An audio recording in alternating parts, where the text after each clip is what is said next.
সর্বশেষ যে লোকটা জান্নাতে যাবে তাকে আল্লাহ তাআলা জাহান্নামের আগুনে পোড়াতে পোড়াতে ছাই বানিয়ে ফেলবে।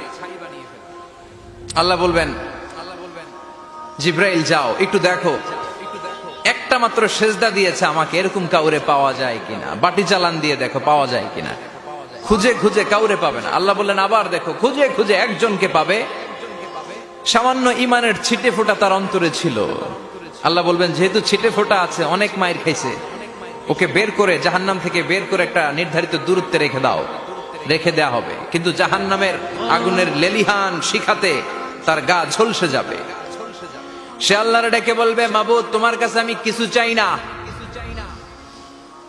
জাহান্নাম থেকে তুমি আমাকে বের করেছো, জীবন নদীর পানি তুমি আমার গায়ের মধ্যে ঢেলে দিয়েছো, আমি আবার সজীবতা ফিরে পেয়েছি। আমি তোমার কাছে জান্নাত চাই না, শুধু নিরাপদ একটা দূরত্বে আমাকে রেখে আসো, যাতে জাহান্নামের আগুন আমারে কষ্ট দিতে না পারে। আল্লাহ আমি কিন্তু তোমার কাছে জান্নাত চাই না, কিন্তু জাহান্নামের আগুন আমারে কষ্ট দিচ্ছে, এতটা দূরত্বে রাখো যাতে জাহান্নামের আগুন আমার গায়ে না লাগে। আল্লাহ বললেন ওকে রাখবো, কিন্তু আমার সাথে একটা কন্ট্রাক্টে যেতে হবে, যে এটা তোমাকে দিলে তুমি আর নতুন করে কিছু চাবা না। সে বলবে আমি রাজি, কন্ট্রাক্ট হয়ে যাবে। আল্লাহ জিব্রাইলকে বলবেন যাও এমন দূরত্বে রাখো যাতে জাহান্নামের আগুন ওরে কষ্ট না দেয়। রেখে আসা হবে, অনেক দিন সে ওখানে আনন্দে থাকবে, আল্লাহ শুকরিয়া করবে। সে মনে মনে বলবে বেঁচে গিয়েছি, আমি বেঁচে গিয়েছি, জীবনে আর কিছু চাই না, জাহান্নাম থেকে আমি বেঁচে গিয়েছি। অনেকদিন থাকার পরে মনে মনে ভাববে বাইসা তো গেছি, কিন্তু নতুন করে একটু ট্রাই করে দেখি, জাহান্নামের সৌন্দর্যের দৃশ্য একটু চোখ দিয়ে অবলোকন করা যায় কিনা। সে আল্লাহরে ডেকে বলবে আল্লাহ ইনদি সুআল, আমার একটা ফরিয়াদ আছে। কি ফরিয়াদ? আল্লাহ আগেই বলে রাখে আমি কিন্তু জান্নাতে যেতে চাই না। আল্লাহ বলবেন কি চাও? সে বলবে আল্লাহ তোমার জান্নাতটা তুমি কত সুন্দর করে বানিয়েছো, আমি একটা নজর শুধু দেখতে চাই। জান্নাতের দরজার সামনে নিয়ে যদি আমারে বসিয়ে রাখো, দ্যাটস ইনাফ, আর কিছু চাই না, শুধু জান্নাতের দরজার সামনে। আল্লাহ বললেন তুই না ওয়াদা করেছিস, তুই না চুক্তি করেছিস। সে বলবে আল্লাহ আমারে হতভাগা বানাইয়া তোমার কি লাভ? সুবহানাল্লাহ পড়েন। আমারে তুমি হতভাগা বানিও না। আল্লাহ বলে ঠিক আছে, আবার সিগনেচার কর যে জান্নাতের দরজার সামনে বসিয়ে দিলে আর কিছু চাবি না। সে সিগনেচার করে বলে আমি চাবো না। আল্লাহ বললেন জিব্রাইল বেচারারে ধরে জান্নাতের গেটের সামনে বসায় দে। এবার জান্নাতের গেটের সামনে বসে বসে জান্নাতের সৌন্দর্য দেখা শুরু করবে। সুবহানাল্লাহ। এমন সৌন্দর্য যেটা চোখ দিয়ে কেউ দেখে নাই, কান দিয়ে শোনে নাই। ওই সৌন্দর্য চোখে দেখে, কান দিয়ে আওয়াজ শুনে মাগার ভোগ করতে পারে না। অন্তরে জ্বালা আছে না নাই? এয়ার কন্ডিশনের রুমে ঢুকতে না পারলেও, এয়ার কন্ডিশনের রুমের দরজার বাইরে দাঁড়ালো, এয়ার কন্ডিশনের রুমের একটা ঠান্ডা বাতাস গায়ে লাগে না? তো ও যখন জান্নাতের দরজার সামনে দাঁড়াবে, ওর গায়েও এরকম জান্নাতের ঠান্ডা বাতাসের হিমেল ছোঁয়া গাটাকে শীতল করে দিবে। ওই শীতল হয়ে যাওয়ার পরে আর তো সহ্য হবে না, আবার আল্লাহরে ডাকবে। মনে মনে ভাববে আর একটু ট্রাই করি না, দোষ কি, আস্তে আস্তে অনেক দূর তো আগাইছি।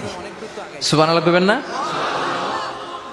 এবার আল্লাহরে বলবে আল্লাহ ইনদি সুআল, আল্লাহ তুমি যদি কোনো বিষয়ে নতুন করে ডিসিশন নাও, তোমারে জিজ্ঞেস করার মতো কি কেউ আছে? আল্লাহ বলে না, আমি তো সব রাজার বড় রাজা, মহারাজা, আমার উপরে তো কারো কথা চলে না।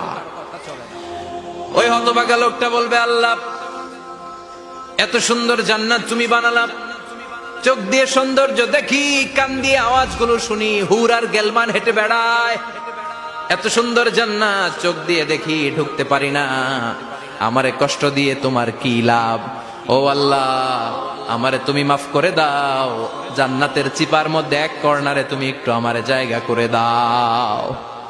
আল্লাহ বলবেন ওয়াই হাক ইবনা আদম, তোর ধ্বংস হোক হে আদম জাত, মা আগদারাকা, তোর চেয়ে বড় গাদ্দার আমি আমার সৃষ্টিকুলে কাউরে দেখি নাই, কারণ তুই আমার সাথে চুক্তি করিস আর চুক্তি ভঙ্গ করিস।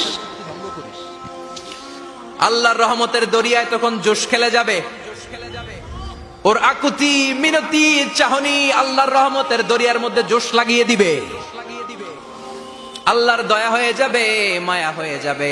আল্লাহ বলবেন ঠিক আছে জান্নাতে যা।